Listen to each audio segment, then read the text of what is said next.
பாருங்கள் இடிமுரசு டிவி. இது உண்மையின் முரசு.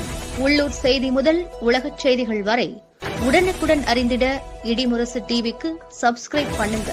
புதுக்கோட்டை அருகே அன்னவாசல் பேரூராட்சி பள்ளு ஊரணியில் 44 லட்சம் மதிப்பில் குளம்தூர் வாரும் பணி சுறுசுறுப்பாகவும் திறமையாகவும் தரமாக பணியை செய்யும் திமுக முன்னாள் பேரூராட்சித் தலைவர் பிரபா.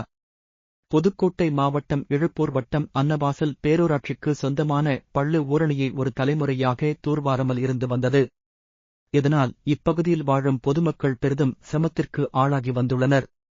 இதை அறிந்த முன்னாள் பேரூராட்சி தலைவரும் புதுக்கோட்டை வடக்கு மாவட்ட மகளிர் தொண்டர் அணி அமைப்பாளரான பிரபா அவர்கள் திராவிட ஆட்சி நாயகன் இந்தியாவின் சிறந்த நமது முதல்வர் மு.க.ஸ்டாலின் அவர்கள் இடத்தில் அன்னவாசல் பள்ளு ஊரணியை ஒரு தலைமுறையாக தூர் வராமல் இருக்கிறது.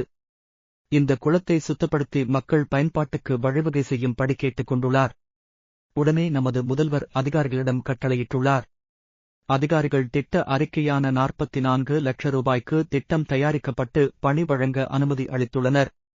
இப்பணியானது குளம் தூர் வாரும் பணி, தோவால்வு கட்டும் பணி, பழைய நீரை கம்பரசர் டிராக்டர் மூலம் எடுக்கும் பணி, ஜேசிபி மூலம் கரையை பலப்படுத்தும் பணி, ரேடையின் வாழ்வு கட்டும் பணி, பேவர் பிளாக் அமைக்கும் நடைபெற்று வருகிறது.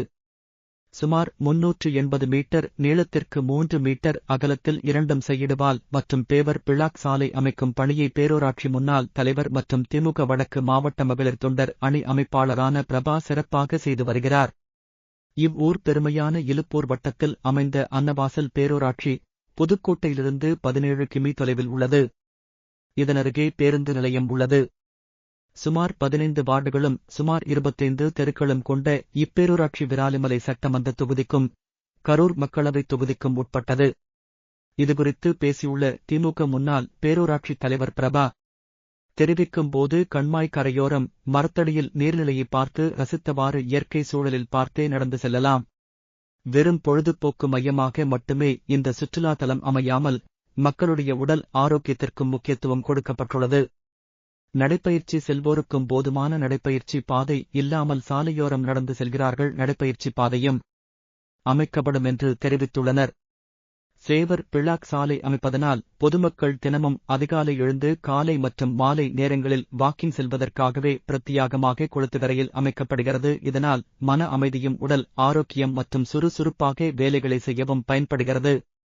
பேவர் பிளாக்ஸ் என்பது ஒரு நுண்துளை வகை தொகுதியாகும். இது சிறிய கல் துண்டுகள், சிமெண்ட் மற்றும் மணல் மற்றும் பிற கூறுகளின் பல்வேறு விகிதங்களை இணைப்பதன் மூலம் செய்யப்படுகிறது. பேவர் பிளாக்குகள் தயாரிப்பில் மிக முக்கியமான கூறு அதிக உற்பத்தி திறன் கொண்ட ஒரு தானியங்கி பேவர் பிளாக் செய்யும் இயந்திரம் ஆகும். மழை நேரங்களில் தார் சாலைகள் தண்ணீர் நிலத்தடியில் இறங்காது. சிமெண்ட் கான்கிரீட் சாலைகளில் ஓரளவு தண்ணீர் இறங்கும். ஆனால் இந்த பேவர் பிளாக் சாலைகளில் நிலத்தடி நீர் முழுமையாக இறங்கும். எனவே இது போன்ற சாலைகளை பொறுத்து கரைகள் பகுதிகளில் அமைத்து நிலத்தடி நீர் அதிகரிக்க முயற்சி மேற்கொள்ளப்படுகிறது என்றனர். இந்த ஊரின் பெருமையான அன்னவாசல் அதுவே அண்ணல் வாயில் என்பதன் பரிணாம வளர்ச்சியாகும். இது தேவாரத்தில் குறிப்பிடப்பட்டுள்ளது. அசுத்தமான குளத்தை சுத்தமான குளமாக மாற்று பெருமை திராவிடல் மாடல் ஆட்சி மற்றும் முன்னாள் பேரூராட்சி தலைவர் பிரபாவையை சாரும் என மக்கள் பெருமையாக கூறி வருகிறார்கள்.